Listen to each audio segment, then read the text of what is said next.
কৌশিকী অমাবস্যায় বাড়িতে বা বাড়ির বাইরে একটা প্রদীপ জ্বালুন, যেটা প্রদীপটা যাতে দীর্ঘক্ষণ জ্বলতে থাকে, তাতে যতক্ষণ জ্বলবে তত আপনার মঙ্গল হবে। সন্ধ্যাবেলায় 1 চামচ দুধ নিয়ে কুয়োতে কিংবা কোনো গর্ততে আপনি ঢেলে দিয়ে চলে আসুন, পেছনের দিকে তাকাবেন না, তাতে সব বাধা দূর হবে। বাজারে যে গোটা শুকনো নারকেল পাওয়া যায় ছাড়ানো, সেটা একটা কিনুন একদমে, কিনে তার মধ্যে একটু চিনি ঢালুন।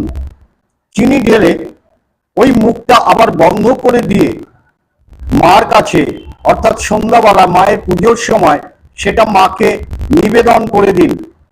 সামনে যে আগত বিপদ আপদগুলো আছে বা আসছে, সেগুলো কিন্তু কেটে যাবে। মা আপনাদের রক্ষা করবেন। জয় জগৎবন্ধু সুন্দর। জয় মা, জয় মা।